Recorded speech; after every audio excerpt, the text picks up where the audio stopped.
Hey guys, I'm back. This is episodes 3 and 4, 4 and just like that. And we got a few things going on here. First, we have, I think it's the 25th year anniversary for Lisa and Herbert. I think it's 25 years, 20 or 25 years. We have Shay and Miranda. They are still, well, in part three, they're in LA. They still out in LA and all of that. But then in part four, they had to come back to New York and explain that in a minute. And then we got Carrie, and let me start with the Carrie thing. This was kind of interesting. Um, so Carrie is invited to this jewelry party. One of her neighbors is having it, makes jewelry, and she's trying to get into all the different high end stores like Neiman's and whatever Bergdorf's and all these other places, right? And so first Kara didn't really want to go to it, but she was like, you know what? She's really, we've become really cool with each other, and um, I'm going to go and support her at this event. And when they do go to the event, unfortunately for the young lady, um, there was a guy there who just like robbed the place. Like they had these tents set up. They were really, really cute. And there was a guy there just literally in front of everybody. He was just taking stuff and putting it in his bag. I'm like, where is the security around this place? Like, I didn't understand how was it possible that they could be like he's just so openly stealing and there was no security around. And they had like two guys who eventually showed up, but those two guys, like I think they should have more security than that because that was just way too easy for them to do. So anyway, so that's that. And speaking of stealing, Seema, she had her Birkin bag stolen. This was, I think I mentioned in the last episode, but she had her Birkin bag stolen while she was coming out of her building. Okay. And the interesting thing about the Birkin bag is that, it is the first bag. Hold on. While I'm recording now, so we got fur babies out here who want to be what they shouldn't be.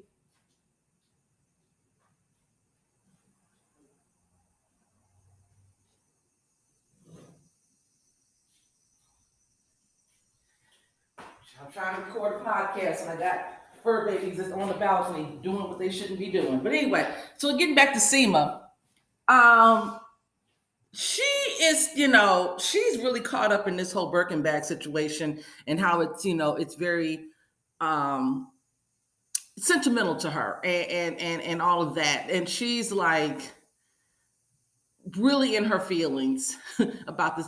And I feel like with Seema, feel the same way.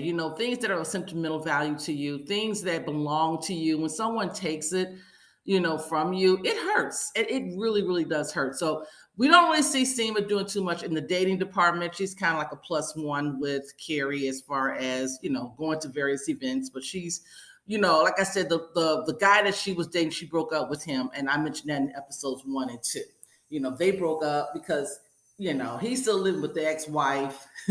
And then he asking for investing into something, $100,000. She don't even know what it is. So he seemed like he was using her. So then we get to Lisa and Charlotte. They got their kids at school. They go to this private school, and somehow in this private school there's a MILF list. I haven't heard the letters or the word, well, the acronym MILF in such a long time. It's supposed to be some hot mamas, I guess, whatever the case may be. They made the list. And so this principal is like a hard-nosed principal at this school. He was like, oh, there needs to be consequences, so much so that whoever came up with this list, they need to have it on their record so that colleges can know what they did. And I'm like, wow, he really wants to ruin this person for coming up with this. Really, it's a harmless list, in my opinion.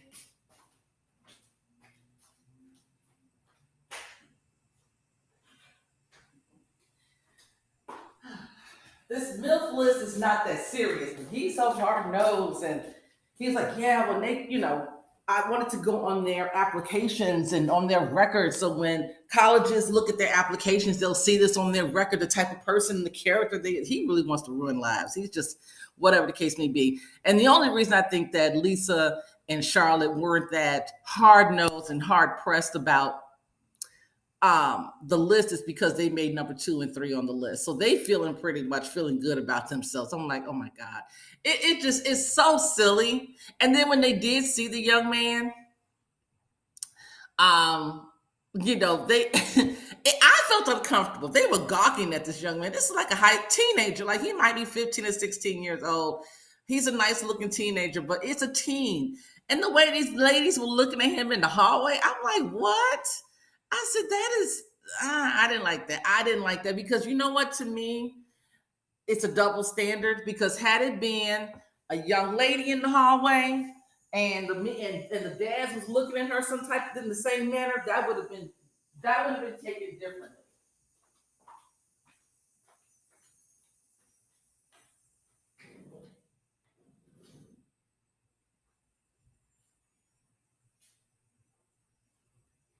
That whole scene would have been taken very differently had it been a young lady. So I didn't like the double standard they played there. I didn't care for that. I felt that part of the whole episode um, was uncomfortable, and I didn't like that. I really didn't like they can objectify the young man, but they can't do that to a young lady because that would have been met with a whole lot of problems. So anyway,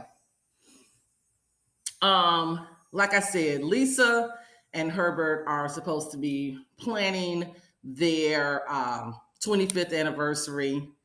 Child, Herbert never sent the invitations.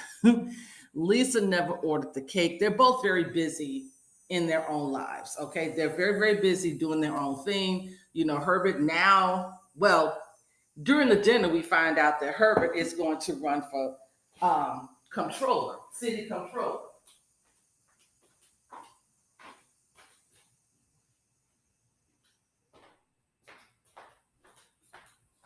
And he said he was thinking about it when he was speaking to Lisa, but then he turns around and changes his mind. It's like, wait a minute. Him and Lisa, they're very busy. They're doing their own careers. She's in, art and theater, and she's working on this movie, and she's working actually with the professor. I think her name was it Naya or Nina? Her and Nina working together on this documentary. And so that's the thing that she was in episode 1 where she was trying to get this funding for, and she's doing all these things for this documentary. She's trying to raise money. And remember, the husband, Herbert, was like, I'll just give you the $25,000. And she was like, no, I know how to raise money. This is my project. I don't need for you just to minimize it by just handing me some money as if it's just like a pet project of mine. That's just not the way I operate. And I'm glad that she continuously lets him know, look, I understand you make money and you got a lot of money, but so do I. And I'm also a professional, and my career is also just as important as yours. We're not going to sit here and pretend like it's only you that's important in terms of the working game. I'm also doing my thing, and my degree means it's as much to me as your degree means to you. So I love that. So that was cool. So, but anyway, getting to the dinner, child, the only people that were there were the ones that were actually told, personally, not, because the invites didn't go out. So the mom is there, Herbert's mother's there, and then Billy D. Williams plays Lisa's father. So he's there. And then we got Charlotte and her husband, they're there. And then this guy who's a gallery owner, big time art dealer, gallery owner. He's very prominent in the art industry. He's there. Who else was there? Was Carrie there? I don't remember if Carrie was there. I don't think Carrie was there. I think Carrie was, oh yeah, Carrie wasn't there. So anyway, it's like 6 or 7 people there. They had invites for 31 people. Well, they had food for 31 people and only got 6 there. Child, it's a mess. And then what's even more interesting was Lisa decides to announce that, her husband's going to run for city comptroller. That wasn't in the plan. She made that announcement. He looked at her like, where'd that come from? Then we get this conversation between Lisa's father and Herbert's mother. And because, they tell them what the mistake they made, that they didn't order the cake and they didn't send out the invites. So the mom was like, oh, it's all because Lisa is too busy working. And she, I used to be a concert pianist, but when I got married, I decided to stay home and raise my family. I never forgot things like making a cake ordering a cake because, for one, I actually made my cakes at home and all of that, so she was Susie Homemaker. And Lisa's father was like, just because you made a choice to give up what your passion was, your career, to raise a family, doesn't mean that my daughter is less than because she chooses to do both. So you made your choice and my daughter's made her choice, and there's no wrong about it. So you're not going to look your nose down at my daughter because she's a working wife and a mom. Hey, it's a balancing act, and they're going to do the best they can do it. So he got her all the way together. She's sitting there looking like, really a bump on the log, because what could she say? The gallery owner there was talking to Charlotte,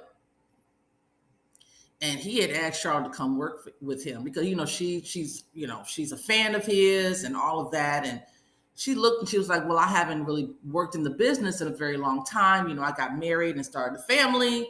That's been my focal point. I really haven't been dealing, in the art world. He was like, well, it's just like riding a bike, you never really forget, and it wouldn't take you long and this and that. So she turned him down nicely, but he was like, well, if you ever change your mind, let me know.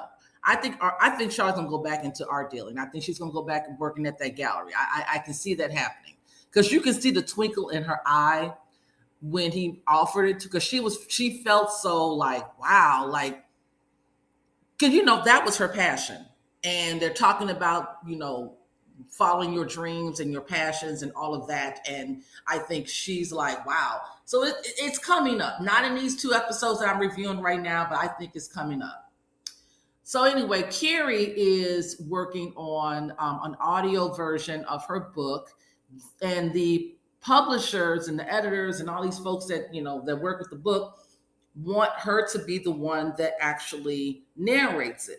They don't want another actress. They want her, because this book is dealing more with the loss, of her husband, and they felt like it needed her personal touch. And she's having a hard time with it. Reading the scene about the chapter, which is chapter 3, reading that chapter about when she came home from the recital, and she walked in, the shower's going, and Big is on the floor and all of that. She's having a very, very hard time trying to get past that scene. Like it's hard for her to get past that whole thing, and she even faked, like she had told them that told the publisher, they're insisting on her doing this, and she was like, oh, well, I caught COVID, so I can't do it. And the publisher, was like, oh, that's okay, because we'll wait for you to get over it, and then we'll have you to come back in and you can still record it. Like, they're not taking no for an answer. She can try to come with, and she was like, oh, well, we'll see how I feel, next week, because she faked it. Like, she really didn't have COVID, but they don't really, they care, but they don't care. They still determined to have her do the audio. And eventually she does it. She gets past it and she actually does it. Meanwhile, Carrie had also met up with Bitsy von Steuben, or whatever her name is. Remember, Bitsy married the guy who everybody knew was gay, right? Everybody knew this guy was gay, including Bitsy, And come to find out, she knew, but she was up for a challenge and she loved him and this and that. And remember, he died during the pandemic from COVID. And so she's telling Carrie how she's dating and trying to move on with her life. And she's telling Carrie to do the same thing. And she gave Carrie this guy's number, and she said, I give the guy your number. You need to go out with him and all this and that. Eventually, she even sends a picture of his a private appendage, if you know what I mean. Sends him a picture of his appendage. And I'm like, wow, that's a bit bold. Meanwhile, after she meets up with Bitsy, Carrie also ends up meeting Edith or Eden. I think her name is Eden. Remember, Eden used to be the publisher or the chief publisher for, was it Vogue? And Eden tells Carrie, she's got this new I think it's a podcast she's starting. She's got this podcast starting, and I think she's starting some foundation or something. I don't know what she's doing, but she's looking for donations. I'm thinking that is it for her I think it's for a podcast and also for this foundation, and she's looking for donors. So she's having this fundraiser event. And she's also wanted to have these women to come in to talk about women empowerment, women in the business, and whatever the case may be. I don't know. And she tells Carrie, she said, well, it's really for women, in our age group. And Carrie looked at her like, girl, what? Like our age group. Like Carrie's probably, her character, I think, is definitely in her late 50s. And Eden is like 75, close to 80. They're not in the same age group. So you can see Carrie was like insulted by that whole comment about, why am I invited to this event that's for these women in your age group? Because I'm certainly not in it. Anyway, Carrie goes to the event, and, they talk about women following their passion and how, all this good stuff. You had, I think, what's her name, Gloria Steinberg. She was there. She gave a speech and all that good stuff. It was, the funny thing was, Carrie did, eventually enjoy the whole meeting. She thought that Eden wanted her to write for her another magazine or the podcast or the website, whatever, the blog. I think the blog. She thought Eden wanted her to write for the blog, and also Carrie was like, well, she wants me to write for this blog, and also I would like for her to shout out my book and everything, whatever. Eden was like, no, I don't really want you to write for the blog. I know that you have deep pockets. I want you to donate to my fundraiser here. That's what everybody here is invited for. It's not about how old you are. It's about the amount of money you have. And seeing as though your husband unfortunately passed away, he left you even more money. Because we know Carrie had money, but Big had even more money. And so Carrie got money on top of money. So that's all really Eden wanted from her. Child, then we get Eden is looking through her phone, because I think, what was Eden looking for? I forget. Carrie told her to look at the phone for something. And Eden ended up finding that picture of this guy's appendage. So she finds the picture of the guy's appendage on her phone.